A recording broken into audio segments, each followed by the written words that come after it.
তারা আসলো, আমার স্পষ্ট মনে আছে, ডিসেম্বরের 30 তারিখ 2008 সালে আসলো তারা আমাকে দেখতে। দেখে তাদের পছন্দ হলো। ডিসেম্বরের 31 তারিখে আমার বিয়ের দিন তারা ঠিক করলো। জানুয়ারির 3 তারিখ আমার বিয়ে হবে। কারণ হচ্ছে ছেলে আমেরিকাতে থাকে, ছেলের হাতে বেশি সময় নাই, কি বলে এটাকে, ছেলেকে চলে যেতে হবে। হোয়াট ইজ ইউর রেসপন্স, মানে হোয়াট ওয়াজ ইউর রেসপন্স? আমার রেসপন্স ছিল যে বাবা মা যেইটা সিদ্ধান্ত নিবে আমি সেইটাই করব। মানে হয় না ওই টিনেজ বয়সে তো আমরা অনেক সময় ফল ইন থাকি কারো না কারো প্রতি বা ওরকম? না, ওই রকম কখনো ছিল না। ওকে, না, জানুয়ারির 3 তারিখে আমার বিয়ে হলো। বিয়ে হয়ে গেল। কিন্তু আমার বাবা যে একটা ভুল করলেন, ছেলের বাড়ি ঘর কোথায়, ছেলে কি করে না করে কিচ্ছু দেখলেন না। ছেলে আমেরিকাতে থাকে সেইটাই। কারণ ছোটবেলা থেকে তার ইচ্ছা ছিল, আমি প্যান্ট শার্ট পরতে খুব পছন্দ করতাম, তো তার ইচ্ছা ছিল যে তার মেয়েকে সে আমেরিকাতে বিয়ে দিবে। আমার বাবাও আমেরিকাতে ছিল 4 বছর। আপনি প্যান্ট শার্ট পরতেন এই কারণে? হ্যাঁ, আমার বাবার মেন্টালিটি ছিল যে আমি বাইরের কান্ট্রিতে সেটেল হতে চাই, প্যান্ট শার্ট পরি অলওয়েজ। আমার মেন্টালিটি একটু ডিফারেন্ট, আমাকে সে বাইরে বিয়ে দিবে, বাইরের ছেলে দেখে। বিয়ের গাড়িতে করে যখন ওর বাসার কাছাকাছি এসে সে আমাকে বলছে, তুমি কি হেঁটে যাবে না রিক্সায় যাবে আমাদের বাসায়? তো আমার না জিনিসটা কেমন যেন খটকা লাগলো। তখন তাদের বাসা ছিল মানিকদি। তো গাড়ি মেইন রোড থেকে নেমে এমন চিপা রাস্তা, 5 মিনিট হেঁটে যাওয়া লাগবে, ইদার রিক্সায় যাওয়া লাগবে।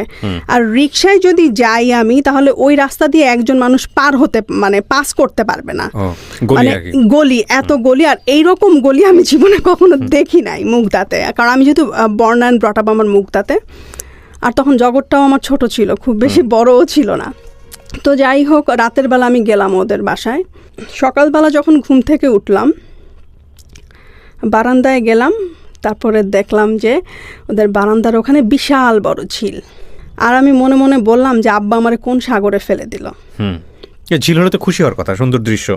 না, আমার কাছে ওইটা ভালো লাগছিল না। মানে রাস্তাটা দেখেই আমার যেন ওই রাত থেকে ইমপ্রেশনটা নষ্ট হয়ে গেছে। আমি ছোটবেলা থেকে আমার যেরকম ড্রিম ছিল যে বিশাল বড় বাসা হবে, সব কিছু সুন্দর ঝকঝকে তকতকে হবে, একটা ড্রিম থাকে না মেয়েদের, যে আমার শ্বশুর বাড়িটা এই রকম হবে। হ্যাঁ, না ড্রিম বয় বাদই দিলাম, বাট শ্বশুর বাড়িটা অনেক সুন্দর হবে, আমার বিয়েটা অনেক ধুমধাম করে হবে, বাট সেটা হয় নাই। ছোটখাটো একটা অনুষ্ঠান করে জাস্ট দিয়ে দেওয়া। আমাদের রিলেটিভস কেউ যদি তার সাথে কথা বলতো না, সে একই কথা বলতো যে আমি তো বিয়ে করতে চাই নাই, আমার ফ্যামিলি আমাকে জোর করে বিয়ে করিয়ে দিয়েছে। এটা মানে ছেলেটা বলতো সব সময়।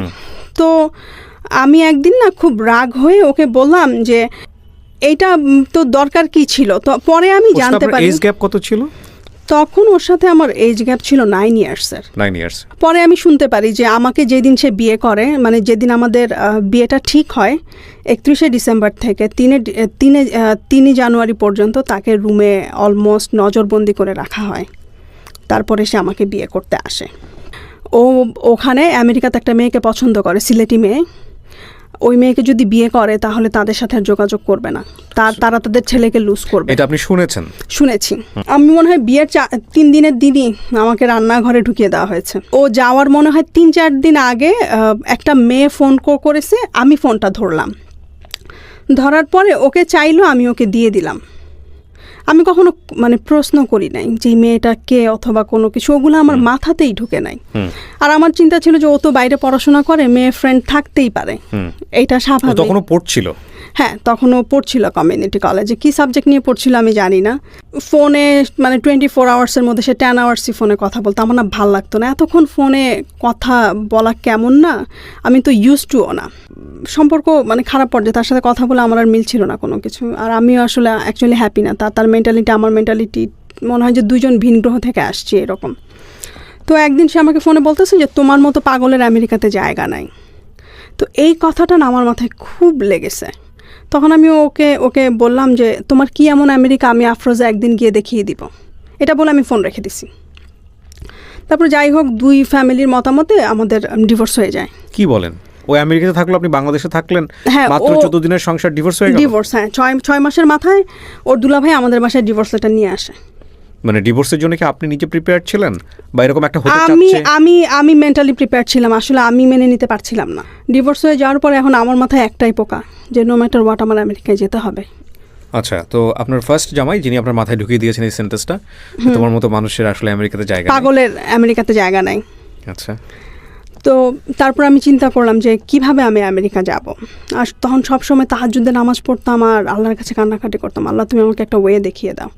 তারপর আমি না প্রথম আলো পত্রিকা আমাদের বাসায় রাখতো, তো ওখানে ওই যে পাত্র চাই পাত্রী চাই কলামটা আছে না, আমি প্রত্যেক দিন ওই যে পাত্র চাই বিদেশে থাকে আমেরিকা এগুলো দেখা শুরু করলাম।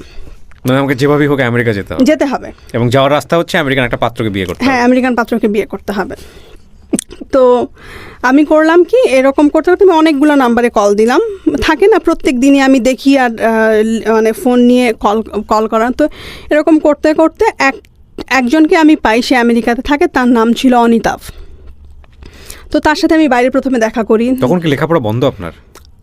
তখন আমার লেখাপড়া বন্ধ, হ্যাঁ, ডিভোর্সের পর আমি পড়াশোনাটা স্টপ করে ফেলি। তো সে আমার সাথে দেখা করলো, সে আমাকে পছন্দ করলো, তার বয়স অনেক বেশি ছিল, 55+। তো সে আমার বাসায় প্রস্তাব পাঠায়, ঠিক আছে। নিশ্চয়ই আগে বিয়ে শাদী করা ছিল? না, বিয়ে শাদী করেন? নো। আচ্ছা, তার মুখে না অনেক বসন্তের দাগ ছিল, বাট সে যখন ইয়াং ছিল তার চেহারা একদম ডুপ্লিকেট অমিতাভ বচ্চনের মতো ছিল। সে আমাকে তার ইয়াং কালের ছবি দেখিয়েছে, মুখে কি একটা স্কিনের প্রবলেম হয় এইরকম, মুখটা কেমন যেন লাইক আপনি নিজে দেখলে নিজেও ভয় পেয়ে যাবেন এইরকম তার চেহারা। তো আমাদের বাসায় যখন বিয়ের প্রস্তাব নিয়ে আসলো, আমার বাবা যখন ওনার চেহারাটা দেখলেন, উনি তার সাথে ওনার একটা ফ্রেন্ডকে নিয়ে আসছিলেন, ঠিক আছে। ফ্রেন্ডকে নিয়ে আসলেন, আসার পরে তো আমার বাবা ওনার ফ্রেন্ডকে বললেন যে ওর জায়গা যদি আপনার মেয়ে থাকতো তাহলে আপনি কি এই লোকটার সাথে তাকে বিয়ে দিতেন? তো সে বললো যে না চাচা, আমি যদি আপনার পজিশনে থাকতাম আমি দিতাম না। তো যাই হোক, আলটিমেটলি ওই রিলেশনটা আর কন্টিনিউ হলো না। আপনার টার্গেট ছিল যেভাবেই হোক আমার আমেরিকায় যেতে হবে। বুঝতে পারছি আমি। তারপরে আমি কি বলে এটাকে, আমি ওই ভাইয়াটার ফোন নাম্বার রেখে দিলাম, ওর যে বন্ধুটাকে নিয়ে আসছে সাথে, ওই বন্ধুটাকে আমি বলছি যে ভাইয়া যেভাবে হোক, উনিও আগে আমেরিকাতে ছিল, ওনার নাম বাবুল ভাই। তো উনি বললো যে দেখো তো তোমার, তো আমি তাকে বলছি যে দেখেন আমি আসলে আমেরিকায় যেতে চাই, সেটা যেভাবেই হোক। তো সে আমাকে বললো দেখো আমার অনেক পরিচিত ফ্রেন্ড আছে যারা আমেরিকাতে থাকে, তো তুমি একটা কাজ করো, তুমি আমার ফোন নাম্বার রাখো, আমি তোমাকে যেভাবেই হোক আমি ম্যানেজ করে দেবো একটা ভালো ছেলে। তো পরে আমি বাবাকে বললাম যে আমি প্রাইভেটে ভর্তি হব, অলরেডি বিয়েতে ওখানে 1.5 বছর চলে যায়। তো 2 দিন পরে তার সাথে আমার দেখা হয়, ওই যে আমার একই কথা যে আমার আমেরিকান ছেলে বিয়ে করতে হবে, আমার আমেরিকায় যেতে হবে। আমেরিকান ছিল? হ্যাঁ, সেও আমেরিকান ছিল। ক্রেজি, মানে আমি জানি না, মানে আমি হওয়ার কি আছে, আই ডোন্ট নো, লাইক আমার মাথায় তখন যে আমার আমেরিকা যেতে হবে ওই রকম একটা। ইভেন সে তো আপনার লাইফে নাইও, সে যে আপনাকে মাঝে মাঝে পোক করে তাও তো না, সে হারায় গেছে। আপনি গিয়ে একসময় আমেরিকাতে গেলেন কিন্তু সে তো দেখলো না, তাহলে কি দরকার আছে এটা? আই ডোন্ট নো, মানে জেদ মানে জেদ মানে যেতেই হবে, আর জেদ মানুষকে ধ্বংস করে অনেক সময়, ডেফিনেটলি করে, অনেক সময় করে। তো পরে আমি ওনার সাথে দেখা করলাম, দেখা করার পরে আমি ওনাকে বললাম যে আমি আমেরিকায় যেতে চাই, আমি শুনেছি আপনি আমেরিকাতে থাকেন, আপনার কাছে অনেক ছেলে আছে, তারা করবে, লাইক আপনি আমাকে একটা ব্যবস্থা করে দিবেন। তো সে আমাকে সাজেস্ট করলো যে তুমি ভালোভাবে পড়াশোনাটা কন্টিনিউ করো, আমি তোমার জন্য খুঁজবো আস্তে আস্তে। তো তার সাথে পরিচয় হওয়ার 1.5 বছর পরে তার একটা ফ্রেন্ডের সাথে সে আমাকে এঙ্গেজ করানোর চেষ্টা করে, কিন্তু আনফর্চুনেটলি ওইটা হয় না, গেল ওইটা। তারপরে আমি জুয়েলকে বললাম যে দোস্ত প্রথমটা তো কাজ হলো না, তুমি একটা কাজ করো। ও আমাকে বলেছে ঠিক আছে, আমার কাছে আরেকটা ছেলে আছে, তুমি ওর সাথে কথা বলে দেখো। তো আমি একদিন 2010 সালেই, হ্যাঁ 2010 সালে, এটা নভেম্বরের 25 তারিখ হবে, তো নভেম্বরের 20 তারিখ আমি ওকে বললাম কি ব্যাপার, তোমার ফ্রেন্ড তো আমাকে ফোন দিচ্ছে না। পরে আমি বললাম যে তুমি একটা কাজ করো, তোমার ফ্রেন্ডের নাম, আমি জুয়েলকে বলছি যে তোমার ফ্রেন্ডের নাম্বারটা দাও, আমি কল করি। ও আমাকে বললো যে না, আমার ফ্রেন্ড তোমাকে কল করবে, তাহলে তোমার ভ্যালুটা থাকবে তার কাছে। ঠিক আছে, তো ও নভেম্বরের 24 তারিখ আমাকে ফোন করে, ওনার নাম ছিল বা ডাক নাম। তো কথাবার্তা বলার এক পর্যায়ে সে আমাকে বলছে যে আমি না ফুচকা এখানে খেতে পারি না। সে কেন? বলে এখানকার পানিতে আমার প্রবলেম হয়, আমার পেট খারাপ হয়ে যায় বাইরের ফুচকা খেলে। তো আমি সে ওকে ফাইন। তো সে আমার সাথে দেখা করতে চায়। তো নভেম্বরের 25 তারিখে আমি সকালবেলা তার সাথে দেখা করলাম তার বাসায়। সে তখন বনানীতে থাকতো। তো আমি যাওয়ার সময় না ফুচকার সব কিছু নিয়ে যাই, যা যা লাগবে, ধনে পাতা কাঁচামরিচ থেকে শুরু করে এভরি সিঙ্গেল থিং নিয়ে যাই। কেন নিয়ে যান? সে আমেরিকা যেতে হবে না, হ্যাঁ ইটস কাইন্ড অফ আমেরিকা যেতে হবে, প্লাস সে এটা খেতে পারে না। আমেরিকা, বাট বিষয়টা হচ্ছে কি ওনাকে কি আপনার পছন্দ হয়েছিল বা এরকম কোনো কিছু? না, বলি আপনাকে। তো আমি যখন গেলাম, ও যখন দরজাটা খুললো, হ্যাঁ, আমি মনে মনে আমার ফ্রেন্ডকে গালি দিলাম যে আমার কোথায় পাঠাইছে, ওরে গালি দিচ্ছি আমি লিটারেলি। তো আমি ওর বাসায় ঢুকলাম। প্রথমে ওকে ভালোবাসি নাই, ওর বাসার প্রেমে পড়ে গেছি। আমার যে ড্রিম হাউস ছিল, ওই ড্রিম হাউসটা দেখলাম। আই ডোন্ট নো আমি তখন কেন করলাম এটা, ঠিক আছে? তো কিন্তু আমার ওই ফ্রেন্ডটা বলেছিল খুব খুব ভদ্র, খুবই ভদ্র, অতটুকুই। ওর সম্পর্কে আর কিছু জানি না, ওর ফ্যামিলি কি করে, ওর কি পড়াশোনা, ও কি করে ওখানে, আমি কিচ্ছু জানি না। গল্প করতে থাকি আমরা। 32 বছরের ডিফারেন্স তখন মনে হয় নাই আমার। লাইক ওর সাথে যখন আমি গল্প করতাম, কথা বলতাম। আপনার থেকে ওর 25 বছরের ডিফারেন্স ছিল? 33 বছরের ডিফারেন্স ছিল। 33 বছরের ডিফারেন্স? হ্যাঁ, আমার তখন 20 বছর, ওর তখন 53 তখন ওর। কিন্তু আমার জন্য তখন ফ্যাক্ট ছিল না, আমেরিকা হলেই হয়। তো যাই হোক, ওর বাসার প্রেমে পড়লাম। বাসার সব কিছু আমার ভালো লাগলো। ওর খুব শৌখিন প্রকৃতির মানুষ ছিল। তো গল্প করলাম। তারপরে দিনটা ছিল বৃহস্পতিবার। ওর সাথে যখন আমার প্রথম দেখা হয়, নভেম্বরের 25 তারিখ, ওইখান থেকে রিক্সায় করে সে আমাকে Mugda, like Kamalapur rail station পার হয়ে আরও ভিতরে আমাদের বাসা, সেই বনানী থেকে রিক্সায় করে সে আমাকে ওই দিন বাসায় পৌঁছে দেয়। শুক্রবারে আবার আমি গেলাম ওর বাসায়। কিন্তু আপনার ওকে তো ফার্স্ট টাইম দেখেছে, খুব একটা ভালো লাগেনি? না, ভালো লাগে না। কিন্তু ওর সাথে যখন আস্তে আস্তে কথা বলা শুরু করলাম, ওর আস্তে আস্তে না ভালো লাগাটা শুরু করলাম, মানে কথাবার্তাগুলো খুব ভালো লাগা শুরু করলো। ওর প্ল্যান ছিল যে ও বাংলাদেশে থাকবে না, ও আমেরিকা থেকে চলে আসে, বাংলাদেশে সেটেল হবে। কিন্তু 2 বছর বাংলাদেশে থাকার পরে ওর আর ভালো লাগে না। যেই মানুষটা 30 বছর আমেরিকাতে ছিল, তার তো এইখানে এসে ভাল লাগবে না। ও আমেরিকা থেকে সব কিছু গুটিয়ে চলে আসে, সে বাংলাদেশে থাকবে, বনানীতে সুন্দর একটা বাসা ভাড়া করে। ওই দিন প্রচণ্ড ঝুম বৃষ্টি, রাস্তার মধ্যে হাঁটু পানি হয়ে গেছে। তো আমার বাবা আমাকে, আমি যাব, একবার নিচে নামছি, আমার বাবা আমাকে ধমক দিয়ে উপরে নিয়ে গেছে, বলে এই বৃষ্টির মধ্যে তো কুকুরও বের হয় না, তুই কেন বের হবি, তুই বের হতে পারবি না। আর আমার মাথায় চিন্তা, আমি তোকে কথা দিয়ে ফেলছি যে আমি সকাল 10টার মধ্যে যেভাবেই হোক আমি বনানীতে থাকবো, আমার তো যেতে হবে। পরে চিন্তা করে আব্বাকে বললাম, বাবা আজকে তো ইউনিভার্সিটিতে যেতেই হবে, কারণ ঢাকা ইউনিভার্সিটির প্রফেসরের ক্লাস যদি মিস করি সে অনেক রাগ হয়ে যাবে। এই কথা বলে আমি একটা রিক্সা নিয়ে আমি চলে গেলাম বনানী। যাওয়ার পরে সে আমাকে বলল যে তোমার ফ্যামিলিতে কেউ আমার কথা জানে? আমি বলছি যে না, কেউ জানে না। সরি, আমি এই কথাটা আমার মায়ের সাথে শেয়ার করেছিলাম যে মা, আমি এরকম একজনের সাথে কথাবার্তা বলি, ভালো লেগেছে। আমার ডিভোর্সের পরে আমার মা আমার বেস্ট ফ্রেন্ড হয়। আমি আমার মায়ের সাথে সব কথাই শেয়ার করি, আমি কোথায় কি করি না করি। তো আমার মা তখন আমাকে বলল যে তুই একটু আমাকে বিয়ে করার আগে, তুই যদি বিয়ে করতে চাস আমাকে একটু দেখাস বিয়ে করার আগে। তো ও যেদিন আমাকে বাসায় পৌঁছে দেয়, আমি গিয়ে আম্মাকে বলি যে আম্মা আসছিল। তো আম্মা বলে তুই আমাকে একটু ফোন করে বলতে, আমি না হয় বারান্দা থেকেই দেখতাম। যাই হোক, তারপর আমি ওর বাসায় যাওয়ার পরে সে আমাকে বলে যে তোমার ফ্যামিলিতে তোমার সাথে কার ফ্রেন্ডলি রিলেশনশিপ? আমার মায়ের সাথে, আর আমার মায়ের সাথেই মোস্টলি। তো আমাকে বলল যে তুমি তোমার মাকে ডাকো, তোমার বড় ভাইকে ডাকো। তখন আমি আমার বাবাকে প্রচণ্ড ভয় পেতাম। পরে আমি ওকে বললাম যে দেখেন মা যদি আসে, ভাইয়া যদি আসে, আপনাকে দেখে জীবনেও এখানে বিয়ে দিবে না। তো ও বললো যে ঠিক আছে, তোমার মাথা গরম হয়ে আছে, একটা কাজ করো, তুমি লাঞ্চ করো, লাঞ্চ করে ঘুমাও, ঘুম থেকে উঠে মাথা ঠান্ডা করে চিন্তা ভাবনা করে আমাকে তোমার সিদ্ধান্ত জানাও। তো আমি লাঞ্চ করলাম, ঘুম থেকে উঠলাম, উঠে আমি বললাম যে না, আমি বিয়ে করব, আমি এক পায়ে দাঁড়া। তো ও বলে যে ঠিক আছে তাহলে চলো। প্রথমে আমরা বনানী মসজিদে যাই। মসজিদে গিয়ে ও একটা মুয়াজ্জিমকে জিজ্ঞেস করে যেখানে বিয়ে পড়ানো হয় কিনা। সে তখন জানতো না বিয়ে কোথায় পড়ানো হয়। ওর ধারণা ছিল যে বনানী মসজিদে বিয়ে পড়ানো হয়।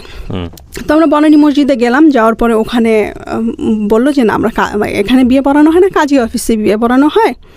আপনার গুলশান 2 নম্বরে কাজী অফিস আছে, আপনারা ওখানে যান। তো রিক্সায় করে গুলশান 2-এ গেলাম। আমরা একটা সিএনজি এলাকায় জিজ্ঞেস করলাম, সে বলে যে গুলশান 2-এ কোনো কাজী অফিস নাই, উত্তরা আছে কাজী অফিস, উত্তরা চলেন। তো ও বললো যে না, কি বলে, প্রত্যেকটা এরিয়াতে তো একটা করে কাজী অফিস থাকে। তো কে যেন রাস্তায় একজনকে জিজ্ঞেস করলো যে কাজী অফিস কোথায়, বললো যে গুলশান 1-এ। আবার গুলশান 1-এ গেলাম। আমরা একটা ওই যে কি বলে ইস্ত্রি করে যে ধোপার দোকান না, ওখানে কেউ জিজ্ঞেস করলো যে এখানে কোনো কাজী অফিস আছে কি না গুলশান 1-এ। তো সে বললো যে না, আপনি গুলশান 2-এ যান, কাঁচা বাজারের উপরে দোতলায় কাজী অফিস আছে। ওখানে যাওয়ার পর একটা ঝামেলা হলো কাবিনের টাকা নিয়ে। কাজী জিজ্ঞেস করলো যে কত টাকা কাবিন। আপনারা দুজনেই তো, আর তো কেউ না? আর কেউ নাই। হ্যাঁ, সাক্ষী আমরা বলেছি যে আমরা পরের দিন এসে দিয়ে যাব। আচ্ছা, সাক্ষী, উকিল টুকিল সব কিছু। তো পরে আমাকে ও বললো যে তুমি বিয়ের কাবিনের টাকা কত চাও? তো আমি বলছি যে 50,000। তখন কাজী বলতেছে বিয়ের কাবিন তো এত কম হয় না। তো ও আমাকে বললো তাহলে তুমি কত চাও? আমাকে বলছে আমি তাহলে 1 লাখই দাও। তখন কাজী বললো যে আপনাদের স্ট্যাটাস অনুযায়ী 1 লাখ যায় না। তো ও তখন বলতেছে তাহলে 10 লাখ দাও। আমি বলি যে না, কারণ কাজীরা যে প্রত্যেক লাখে 2,000 করে দেওয়া লাগে ওদেরকে। তা আমি বলি কেন শুধু 10 লাখ টাকা কাবিন দিয়ে 20,000 টাকা ওদেরকে দাও, আবার বিয়ের জন্য আরও 5,000, টু মাচ। আমি যে না, কোনো দরকার নাই। পরে কাজী ও বলতেছে তাহলে কাজী সাহেব আপনিই বলেন কোনটা আপনার মডারেট অ্যামাউন্ট হবে। তো কাজী বললো যে তাহলে 4 লাখ করেন। তো আমি যখন কবুল পড়ি তখন মাগরিবের আজান দিচ্ছিল। তারপরে বাসায় আসলাম। ও আমাকে বিয়ের পরে মনে হয় প্রায় 200 রজনীগন্ধা কিনে দেয়। আমার রজনীগন্ধা খুব প্রিয় একটা ফুল। ওর দিক থেকে কোনো আত্মীয় ছিল না? না, কেউ ছিল না। ইভেন ওরা কয় ভাই বোন, ওর মা বাবা কি আছে না আছে আমি কিচ্ছু জানি না। ও ম্যান, আমি কিচ্ছু, you being so crazy for him? I don't know আমি কেন ক্রেজি ছিলাম। ওর কথাবার্তা কিছু একটা আমাকে মানে ওর কথাবার্তা, আচার ব্যবহার আমার প্রতি ও খুব কেয়ারিং ছিল। আপনারা যারা গল্পটা শুনছেন বা দেখছেন তাদের অনেকেরই আমি বারবার বলছি যে ওনাকে জাজ করতেছেন। আমি জানি এই গল্প যারা দেখবেন তারা ম্যাক্সিমাম এই কাজটাকে করবেন। ডোন্ট জাজ হার। আপনারা নিজেকে প্রশ্ন করেন এগুলো আমাদের লাইফে ঘটে কিনা, তাহলেই বুঝতে পারবেন। ওকে, তারপর? ও অনেক কেয়ারিং ছিল, আমাকে একটা বেবির মতো ট্রিট করতো। ওকে, বাট এটা খুব অল্প সময়ের জন্য না, আপনার 1 সপ্তাহ তো হয় নাই, তার মধ্যে আপনি দুই সপ্তাহ। নভেম্বরের 24 তারিখে, নভেম্বরের 25 তারিখে দেখা হলো, ডিসেম্বরের 9 তারিখে বিয়ে করলাম। তার আগে মোট 4 বার না 5 বার দেখা হয়েছে ওর সাথে আমার। তো আপনি এর মধ্যেই আপনি কেয়ারিং এর ব্যাপারটা নিয়ে আসছেন, মানে এত দ্রুত আপনি ওর প্রতি ডিভোটেড হয়ে গেলেন। হ্যাঁ, জানি না কেন, হঠাৎ করে ওর প্রতি আমার ডিভোশনটা চলে আসলো। তো আমার মা বাসায় ছিলেন না। তখন পর্যন্ত আপনি জানেন যে ওর ফ্যামিলির কে কোথায় আছে, কি করছে? কিচ্ছু জানেন না? জানি না, কিচ্ছু না। তারপর আমি আমার মাকে ফোন করলাম। আপনার মনে হয় না যে আপনি অনেক ভয়ঙ্কর রকমের ক্রেজি কাজ করে ফেলেছেন ওই সময়টাতে? না, তখন মনে হয় সেটা তো আপনার ফ্যামিলি করেছিল একটা। আপনি যদি আপনার কথা যদি সত্য মেনে নেই, কারণ এই প্রশ্নগুলো আমাকে করতে হবে।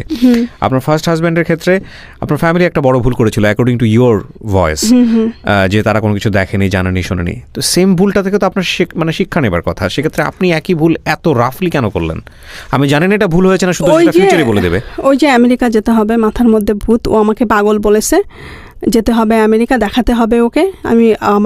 আমি পাগল না, আমি এই ভদ্রলোক যে আসলে আমেরিকাতে থাকে এটা আপনি নিশ্চিত ছিলেন? হ্যাঁ, কারণ আমার ফ্রেন্ড যে জুয়েল, ও আমাকে বলছে ও আমেরিকান সিটিজেন। আপনি ওকে ব্লাইন্ডলি বিলিভ করতেন? হ্যাঁ, ওকে আমি ব্লাইন্ডলি বিলিভ করতাম অনেস্টলি। বিয়ে করার পর আমি মাকে ফোন করি, আমার বাবা ফোনটা ধরার পরে আমার বাবা আমি জিজ্ঞেস করলাম মা কোথায়? বলে বাইরে হাঁটতে গেছে। বলে তুই কই, বাসায় আসবি না? তখন বাজে রাত 8টা। আমি বলি বাবা আমি তো বিয়ে করে ফেলছি। আমার বাবার প্রথম কোশ্চেন ছিল ছেলের বয়স কত। মাই গুডনেস, কেন? কারণ বাবা জানে আমি ক্রেজি, আমেরিকা যাওয়ার জন্য আমি যে কোনো কিছু করতে পারি। আর ওই যে প্রথমবার যে একটা ছেলেকে আনছিলাম বাসায়, ওর বয়স যে 55+ ছিল, এর জন্য বাবার প্রথম কোশ্চেন ছিল ছেলের বয়স কত। তো আমি নাম্বারটা বলছিলাম না। বাবা বলে কত, 45? আমি বলি যে না, আর একটু বেশি। বাবা বলে 46? আমি বলি যে না, আর একটু বেশি। বলে 48? আমি হ্যাঁ 48। 53 আমি বলি নাই তখন। ইভেন তখন আমি নিজেও জানতাম না ওর এই যে 53। তারপরে বাবা ফোনটা রেখে দেয়। না, হ্যাঁ, বাবা ফোনটা রেখে দেয়। তারপর আমার মা ফোন করে হাউমাউ করে কান্না, যে মা তুই এত বড় একটা সিদ্ধান্ত নিয়ে ফেললি, এত একটা কাজ করলি, আমি তো তোর সাথে ফ্রি ছিলাম, তুই তো আমাকে অ্যাটলিস্ট ফোন করে বলতে পারতি, তুই কেন বললি না? এদিক দিয়ে সারা রাত আমি টেনশন যে ও পরের দিন সকালবেলা আমাকে শ্বশুর মানে ওর মায়ের সাথে পরিচয় করিয়ে দিবে।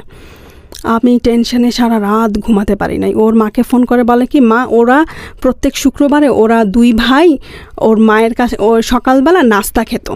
তো আমার হাজব্যান্ড ফোন করে বলছে যে মা আমার একটা বন্ধু আসবে বাসায় নাস্তা খেতে, নাস্তা একটু মানে বেশি করে বানিয়ে রেখো। তো সে ওইখান থেকে আসে, বনানী থেকে তাকে পিক করে তারা 2 ভাই মিলে যায় মাকে দেখতে। মায়ের সাথে সকালে তারা নাস্তা করে প্রত্যেকদিন শুক্রবার, এটা তাদের রুটিন। তারপর সারা রাত আমাদের ঘুম হয় নাই। এই ভদ্রলোককে আগে বিয়ে করেছিলেন? না, কখনো না। কোনোদিন করেন নাই? না। তখন পর্যন্ত আপনি জানতে পেরেছেন যে কেন বিয়ে করেনি? না, আমি জিজ্ঞেসও করিনি। তখন পর্যন্ত আপনি জিজ্ঞাসা করেননি? ওকে, তারপরে সারা রাত ঘুম নাই। ভোর 6টা বাজে সিএনজি নিয়ে, আর ওই যে আমাকে যে প্রথমে যে রজনীগন্ধা ফুল কিনে দিল ওইটা নিয়ে আমি আমার শাশুড়ির বাসায় চলে গেলাম। ভোর 7টা বাজে গিয়ে পৌঁছাইছি। ও আমাকে ড্রয়িং রুমে বসিয়ে গিয়ে তখন আমার শাশুড়ি ঘুমাচ্ছিলেন। শাশুড়িকে ঘুম থেকে তুলে এনে বলতেছে যে মা তোমার জন্য বউ নিয়ে আসছি। আমার মনে হচ্ছে আমার শাশুড়ি ক্যামেরা থেকে পালাই যাই, cause I am feeling you, এবং পুরো গল্পটা চোখের সামনে ভাসতেছে। ওকে, তারপর আমার শাশুড়ির রুমে আমাকে নিয়ে গেল, নিয়ে তার বিছানার পাশে একটা চেয়ার ছিল, ওখানে আমাকে বসালো। আমার শাশুড়ির হাত পা খুশিতে কাঁপতেছিল। ও খুশিতে? খুশিতে। আমার শাশুড়ির হাতে একটা চুড়ি ছিল। তো সে হজ থেকে 6টা চুড়ি নিয়ে আসে তার 6 ছেলের বউয়ের জন্য, কিন্তু বইয়েরটা দেওয়া হয় না। হজ থেকে না, সৌদি আরব থেকে না। আই এম সরি, আমরা যেটা করি আর কি। You are right, you are absolutely right. আমরা হজে গেলে হ্যাঁ, তো হজে যখন যায় সে 6টা বইয়ের জন্য 6টা চুড়ি নিয়ে আসে। তো এই চুড়িটা প্রথমে ওর ছোট বোনকে দিয়েছিল। আমার শাশুড়ি বলেছিল যে কখনো বিয়ে করে তাহলে আমার পক্ষ, আমি যদি বেঁচে না থাকি আমার পক্ষ থেকে এই চুড়িটা আমার ছোট ছেলের বউকে দিও। সে অনেক দূরদর্শী মহিলা ছিলেন। মানে বিষয়টা এরকম দাঁড়িয়েছে যে আমার ছেলে বিয়ে করেছে, এটাই সবচেয়ে খুশির খবর। কাকে করেছে, কি করেছে সেটা ফ্যাক্ট না। সেটা ফ্যাক্ট না। তারপরে সে একে একে আমার সব ভাসুরদেরকে ফোন দেয়। তার আইকিউ লেভেল খুব ভালো ছিল। ওরা সব ভাই বোন আমেরিকা কানাডাতে স্যাটেল। নাস্তা করতে বসলাম, আমার শাশুড়ি না খুশিতে খেতে পারছে না। সে টেবিলে বসে আল্লাহর হাতে 2 হাত তুলে কি যে দোয়া আমাদের জন্য যে তার ছেলে বিয়ে করছে, এটাতেই অনেক খুশি। তো তারপর আমরা একসাথে নাস্তা করলাম। নাস্তা করে তারপরে আমার হাজব্যান্ড বলল যে আমাদের একটু কাজ আছে মা, আমাদেরকে যেতে হবে। তো ও এর মধ্যেও আবার ছবি তুললো। এখানে আমার প্রশ্ন হচ্ছে যে আপনার হাজব্যান্ডের জায়গা থেকে কোনো প্রবলেম ছিল না? তাহলে আপনার হাজব্যান্ডের পক্ষ থেকে তো কেউ থাকতে পারতো আপনাদের বিয়েতে? ও না একটু ইন্ট্রোভার্ট টাইপের ছিল, ও না সারপ্রাইজ দিতে খুব পছন্দ করতো। ওকে, তো আমি বাসায় আসলাম। আপনি বিয়ের আগে কখনো জিজ্ঞেস করেননি যে তোমার ফ্যামিলিতে কোনো প্রবলেম হবে কিনা আমাকে নিয়ে? সে বলছে যে না। আমি যখন জিজ্ঞেস করলাম বলে যে না, কোনো প্রবলেম হবে না। এই জন্য এইটা আমার লাইফ, লাইক আমার জীবন, আমি সিদ্ধান্ত নিব। কে কি মনে করলো না মনে করলো সেটা আমার দেখার বিষয় না। ওকে। তো সন্ধ্যাবেলা আমি ওনাদের বাসায় যাই। বাসায় যাওয়ার পরে কিছুক্ষণ বসার পর আমি আমার বাবার বাসাতে যাই আমার হাজব্যান্ডকে নিয়ে, প্রথমবার বিয়ের একদিন পরে। মা বাবাকে ফোন করে বলি সে আসতেছে। তো যাওয়ার পরে আমাদের বাসার যেই কালচার, টেবিল ভর্তি খাবার দাবার। তো আমার বাবা তাকে দেখার পরে আমার বাবার প্রথম কোশ্চেন ছিল যে 10 বছর পরে আমার মেয়ের অবস্থা কী হবে আর তোমার অবস্থা কী হবে, একবার কি চিন্তা করেছ? তো ও কি উত্তর দিয়েছে আমি জানি না, পরে আমি শুনেছি যে আমার বাবা ওকে প্রথম এই কোশ্চেনটা করার পরে আমি আমার জামা কাপড় সব কিছু গুছাচ্ছি। আমার বাবা এসে ওর সাথে কিছুক্ষণ কথা বললো, এসে দরজার সামনে বলতেছে যে ও একটা পাগল, ওর সাথে তুই জীবনে কখনো সংসার করতে পারবি না। এটা ছিল আমার বাবার প্রথম কথা আমার সাথে আমার বিয়ের পরে। তারপর আমাকে বলতেছে আমরা কাউকে এখনও বলি নাই তুই বিয়ে করছিস, এখনও সময় আছে, চলে আয়। তারপর আমি আমার বাবাকে বলি যে না, আমার বিয়ে হয়ে গেছে, আমার পক্ষে সম্ভব না ফিরে আসা। এটা বলে তারপর আমার কাপড় চোপড় নিয়ে আমার মায়ের সাথে অনেকক্ষণ কান্নাকাটি করে আমি সারা রাস্তা কাঁদতে কাঁদতে আসি বনানীর বাসায়। তো যাই হোক, এইটার পর থেকে না ও আর কখনো আমাদের বাসায় আমি যে যাব ওইটাও সে পছন্দ করতো না। মানে ওর ওই কথাটা খুব খারাপ লেগেছে আমার বাবা ওকে যেই কথাগুলো বলছে। তো দেখা গেল যে আমার বিয়ের 1 মাস পর আমাদের রিসেপশন হয়। রিসেপশানে ওদের ভাই বোন মোটামুটি সবাই চলে আসে কানাডা আমেরিকা থেকে। খুব সুন্দর একটা আমরা ঘরোয়া পরিবেশ, শুধুমাত্র আমার ফ্যামিলি মেম্বার আর ওর ভাই বোনেরা, বাইরের কেউ ছিল না। বাইরের লোকের মধ্যে ছিল শুধুমাত্র আমার উকিল বাবা। 2 মাস বনানীতে থাকার পরে সে আমেরিকাতে চলে যাবে। আমরা সব কিছু হোম বাউন্ডের থ্রুতে কি বলে লাস ভেগাসে পাঠিয়ে দিব। সে লাস ভেগাসে বাড়ি কিনে সে আর বাংলাদেশে থাকবে না। তো সব জিনিসপত্র হোম বাউন্ডের থ্রুতে আমরা পাঠিয়ে দিই লাস ভেগাসে। তো সে মার্চ মাসে চলে যায়, বিয়ের 3 মাস পরেই। তো আমি বিয়ের 2 মাস বনানীতে থাকার পরে 1 মাস আমি আমার শাশুড়ির সাথে থাকি। তো আমার শাশুড়িকে আমার খুব ভালো লাগে, এত এত সুন্দর, এত ভালো মানুষ আমি মনে হয় আমার জীবনেও দেখি নাই। কারণ আমার তো তিক্ত অভিজ্ঞতা ছিল আমার প্রথম শাশুড়ির সাথে। তো আমার শাশুড়িকে মনে হয়েছে সে আমার জীবনে আমার একটা ফেরেস্তা, এরকম মনে হয়েছে। ওকে। তো আমি, আমার শাশুড়ি খুব অসুস্থ, আমি তার টেক কেয়ার করি। সে আমাকে খুব ভালোভাবে অ্যাকসেপ্ট করে। আর আমি যখন ওনার টেক কেয়ার করি তখন সে আমাকে একটা কথা সবসময় বলতো। আমি যখন আমার ছেলেকে বলতাম যে বাবা তুমি কবে বিয়ে করবে, তখন আমার ছেলে আমাকে উত্তর দিত, এমন এক মেয়েকে বিয়ে করবে যেই মেয়ে তোমার টেক কেয়ার করবে। আর মাথার মধ্যে একটা জিনিসই কাজ করতো যে আমি তো কয়েকদিন পরে আমেরিকা চলে যাব, তাহলে তো আমি আমার শাশুড়ির সেবা যত্ন করতে পারবো না। তো যতটুকু পারি আমার শাশুড়ির আমি সেবা যত্ন করে যাই। আর ওভার দ্য ফোনে অল দ্য টাইম বলতো যে নিজের উন্নতির জন্য কিছু করো, পড়াশোনা করো, এইটা করো, ওইটা করো। আমি না শুনতাম না ভাইয়া তখন। ওর কথা ছিল যে তুমি কেরিয়ার ওরিয়েন্টেড হও, জীবনে কোনো কিছু করো, আমেরিকা এসে তুমি পড়াশোনা করো। আর ওর একটা কথা ছিল যে তুমি অনেক ইয়াং, আমি জানি। বাংলাদেশে থাকাকালীন সে আমাকে বলতো যে তুমি অনেক ইয়াং, আমি জানি তুমি আমার সাথে থাকবে না সারা জীবন। তুমি যখন কলেজে যাবে, পড়াশোনা শেষ করবে, ভালো চাকরি করবে, তখন আমি দেখে শুনে একটা ভালো ছেলে দেখে আমি তোমাকে বিয়ে দিয়ে দিব। ও মাই গড।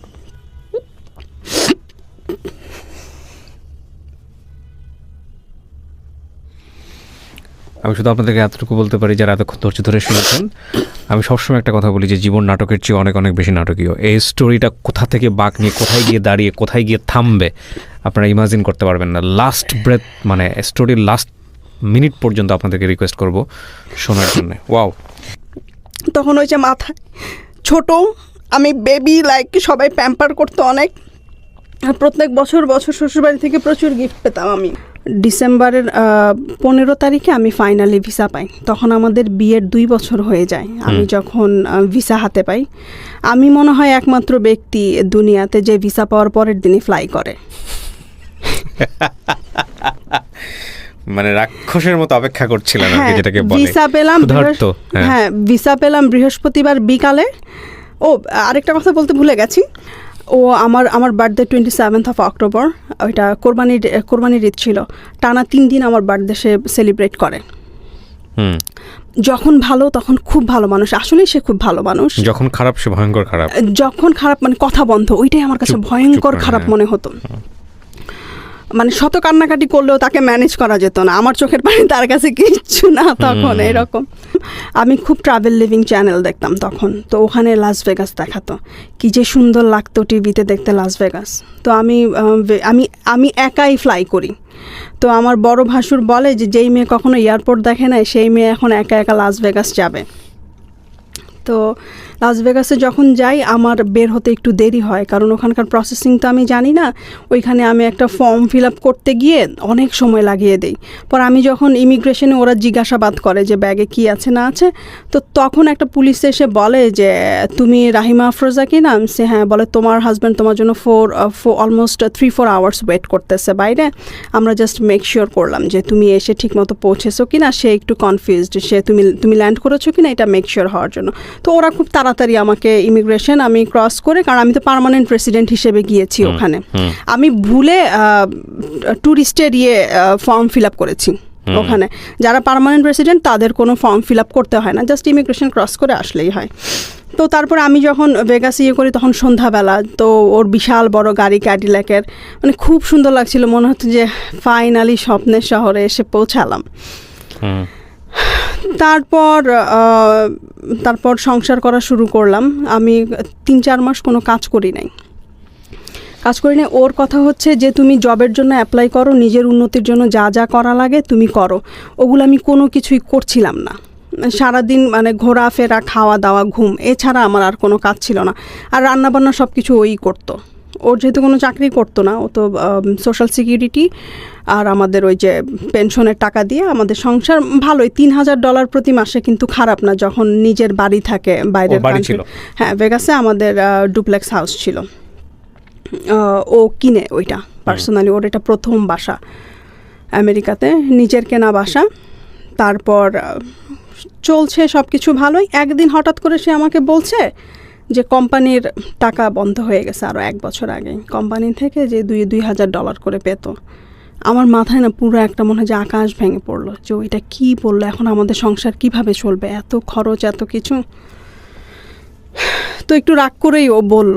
তো আমি করলাম কি, ওই দিন বিকালে কাজ খোঁজার জন্য বের হয়ে গেলাম। তখন সামার টাইম, এত গরম, বিকালে লু হাওয়া ওখানে। পরে বিভিন্ন জায়গায়, অনেক জায়গায় অ্যাপ্লাই করলাম, জব হয় না। একদিন এমনও হয়েছে ভাইয়া, আমি লাস ভেগাসের স্ট্রিপে পানি বিক্রি করতে গেছি। সুটকেসে করে গ্রোসারি থেকে পানি নিয়ে দেখা গেছে যে ওইটা $1 করে, একটা কেসে হয়তো 30টা বোতল থাকে। 30টা বোতল বিক্রি করলে $30, কিন্তু আমি গ্রোসারি থেকে কিনছি অনলি $5। তো নিয়ে সেই হেভি, প্রায় মনে হয় 200 বোতল পানি হবে, ওইটা সুটকেসে করে নিয়ে আমি স্ট্রিপে গেছি খুব কষ্টে, বাসে করে। যাওয়ার পরে কেউ আমার পানি কিনে না, কারণ ওখানে প্রচণ্ড গরম তো ঠান্ডা। এটা কেউ জানে না ভাইয়া, এটা আমি কাউকে কখনো বলি নাই।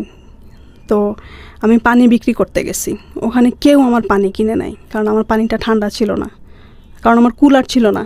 যে কুলারে যে ওরা যে ঠান্ডা পানি বিক্রি করে, আর ওখানে বিজনেসের সামনে লেখা ছিল যে ডোনেশন ফর চার্জ সামথিং, মানে আপনি এটা ডোনেট করবেন, যে টাকাটা বিক্রি করে যে টাকাটা পাবেন ওইটা ডোনেট। এরকম আমিও আমার সুটকেসের গায়ে লিখে নিয়ে যাই। তো হার্ডলি মনে হয় 4 ঘন্টা দাঁড়িয়ে থাকার পরে একটা পানির বোতল বিক্রি করতে পারছি। তারপরে করলাম কি, পাশে যারা পানি বিক্রি করতেছিল ওদেরকে বোতলগুলো দিয়ে আমি খালি সুটকেস নিয়ে বাসায় চলে আসছি। যে বললাম যে আমাকে দিয়ে হবে না। ও আরেকটা কথা আমি বলতে ভুলে গেছি, আমি যখন আমেরিকাতে আসি আমার শাশুড়ি আমাকে $300 দিয়েছিল, আর আমার ভাসুর আমাকে $200 দিয়েছিল আমার ম্যারেজ অ্যানিভার্সারি উপলক্ষে। সো মোট $500 নিয়ে আমি আমেরিকাতে আসি। আমেরিকাতে আসার পরপরই আমার হাজব্যান্ড করলো কি, ওয়াইফাই কানেকশন আর টেলিফোন কানেকশনের যে বিলটা $70 করে এভরি মান্থ, সেটা সে আমাকে পে করতে বললো। লাইক আমার নামে নিল, আমাকে পে করতে বললো। আমি যাওয়ার মনে হয় 4-5 মাস পরে আমাকে রেসপন্সিবল বানানোর জন্য, যে আমার তো এটা পে করতে হবে, তখন আমার একটা কাজ করার আগ্রহ হবে। আর ওখানে সত্যি কথা ভাইয়া, যাওয়ার পর আমি না লেজি হয়ে গেছিলাম। ও যদি আমাকে ওই টাকা বন্ধ হওয়ার কথা যদি না বলতো না, তাহলে আমি হয়তো কাজও খুঁজতে যেতাম না, এরকম অবস্থা। তো অনেক জায়গায় কাজ খুঁজলাম, কাজ পেলাম না। একদিন ভোর 5:30 বাজে কাজ খুঁজতে বের হয়েছি। তো আমাদের বাসার পাশে একটা 7-Eleven ছিল। তো 5:30 ওখানে গিয়ে আমি অ্যাপ্লিকেশন ফর্ম চাইলাম, যাওয়ার পরে দিল। ওইটা ওনার ছিল, আমি জানতাম না। তো সে বলল যে আমি তোমার ইন্টারভিউ নিব এখনই। তো আমি 6টার মধ্যে অ্যাপ্লিকেশন ফর্ম পূরণ করলাম। করার পরে উনি আমাকে বলল যে আমি এত বছর এখানে কাজ করি, কোনো মেয়ে মানুষকে দেখি নাই ভোর 5:30 এসে কাজ খুঁজতেছে। You are the only one. আর তখন কমিউনিকেশনও প্রবলেম ছিল। এখন যেরকম প্রবলেম হয় না ইংলিশে কথা বলতে, আমরা ইংলিশটা বুঝি আমরা যখন স্কুল কলেজে পড়াশোনা করি, কিন্তু আমরা তো তখন স্পিকিংটা প্র্যাকটিস করি নাই। তো আমার না তখন এমন অবস্থা ছিল যে পেটে বোমা মারলেও ইংলিশ বের হতো না। কী বলতেছে বুঝতে পারছি, কিন্তু ও তখন করতো কি, আমাকে বলতো যে তুমি ইংলিশ মুভি দেখো, ইংলিশ সব কিছু দেখো, আর আয়নার সামনে নিজে নিজে দাঁড়িয়ে প্র্যাকটিস করো কথাবার্তাটা করার জন্য, ঠিকঠাক করার জন্য। কারণ কমিউনিকেশন স্কিলটা এখানে অনেক ইম্পর্টেন্ট, সব কাজের ক্ষেত্রে লাগবে। এখানে কমিউনিকেশন স্কিলস যদি না থাকে তুমি কিচ্ছু করতে পারবে না।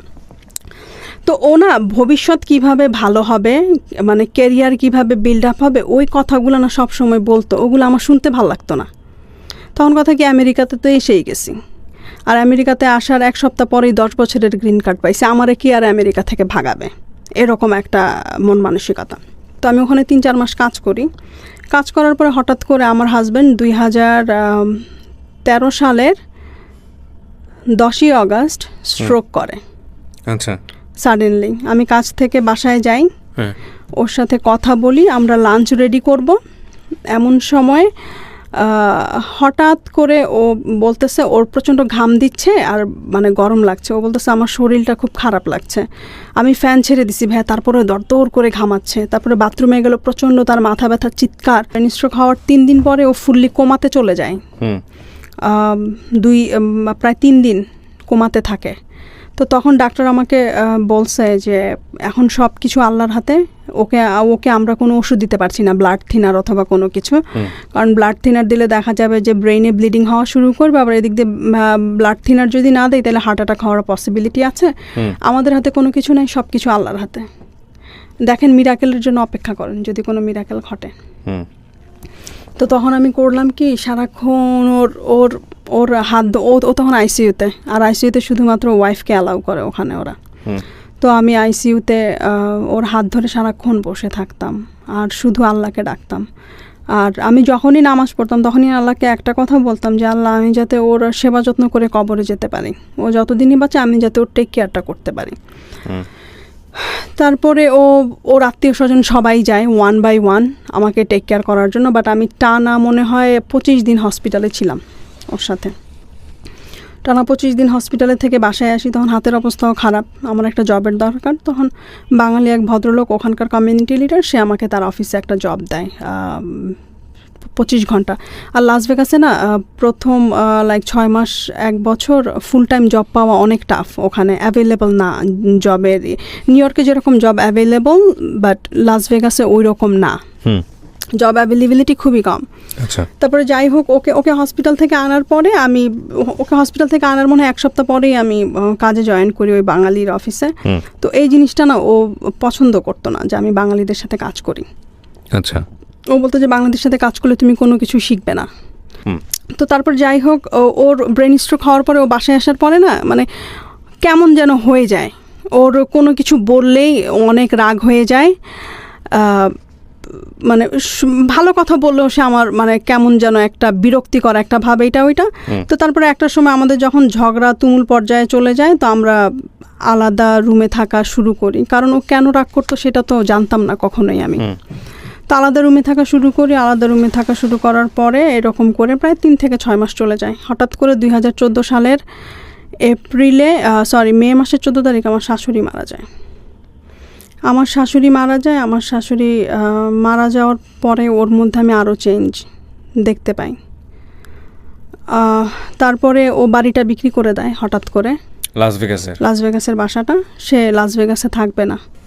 তো ওইটা নিয়ে আমাদের মূলত অশান্তি ফ্যামিলিতে, যে আমি এত কষ্ট করে কাজ করি, বাজার করি, সব কিছু করার চেষ্টা করি। তো তারপরে আমরা বাড়ি বিক্রি করে মোটেলে উঠি। ঠিক আছে, মোটেলে উঠি। ওর কথা ছিল যে ও লাস ভেগাসের কোথায় ঘুরতে যায় নাই, ওর শখ ছিল আমাকে নিয়ে লাস ভেগাসের গ্র্যান্ড ক্যানিয়ন দেখা, এইটা দেখা, ওইটা দেখা, সব কিছু ঘুরবে ও। তো আমাকে বলে তুমি জবটা ছেড়ে দাও, জবটা ছেড়ে দিয়ে আমরা একটা কাজ করি। তখন আমি একটা ফুল টাইম জব পাই গ্যাস স্টেশনে, ফুল টাইম ক্যাশিয়ার। মোটামুটি ভালো ইনকাম করি, প্রত্যেক মাসে $3,000 $2,000 এরকম ইনকাম হয় সব কিছু নিয়ে। তো আমাকে বলে কাজটা ছেড়ে দাও, আমরা 2 সপ্তাহ ঘুরবো, ঘুরে টুরে তারপর আমরা মিশিগানে শিফট হব। তো আমি ওর ওই কথাটাতে আমি রাজি হই না। আমার কথা কি যে কাজ করে নেই, টাকা সেভ করে নেই, কারণ মিশিগানে গিয়ে কখন জব পাবো, কি পাবো না পাবো তার তো কোনো নিশ্চয়তা নাই, সব তো আনসার্টেনিটি সবখানে। ঝগড়া লাগার এক পর্যায়ে সে আমাকে বলতেছে তুমি যদি আমার সাথে মিশিগান যেতে চাও তোমার আজকে রাতে জব ছাড়তে হবে। আমি বলছি যে না, আমি জব ছাড়বো না, তুমি একটা কাজ করো, অ্যাড্রেস লিখে দিয়ে যেও আমাকে, আমি পরে গিয়ে তোমার সাথে জয়েন করব। পরে আমি কাজে চলে গেলাম এই কথা বলে। ভাই আমি এসে দেখি যে সে নাই মোটেলে, সে চলে গেছে আমাকে ছেড়ে। তারপরে যাই হোক, সে যখন আমাকে ছেড়ে চলে যায় আমি ওকে ফাইন্ড আউটও করি, ওকে অনেক বুঝাই, অনেক ইয়ে করি, কিন্তু ওই যে ও অনেক অভিমানী, ওর অভিমানের কারণগুলো, রাগের কারণগুলো আমি বুঝতাম না তখন বোঝার বয়সও হয়তো ওইরকম ছিল, but mentality I don't know তখন আমার কি হয়েছে। তখন আমার 22 বছর বয়স। তো ওকে আমি অনেক বুঝালাম, তো ও বুঝলো না। পরে আমি দেখলাম যে না, এখানে আসলে হবে না, ওর সাথে আর মনে হয় কন্টিনিউ করা হবে না আমার। তো এটা চিন্তা করে আমি ওকে যেই হোটেলে ফাইন্ড আউট করলাম ওই হোটেলে ছেড়েই আমি চলে আসলাম। চলে এসে আমি বললাম যে এইখানে আসলে ওর মেমোরি নিয়ে না আমি থাকতে পারবো না, আমার পক্ষে থাকা সম্ভব না।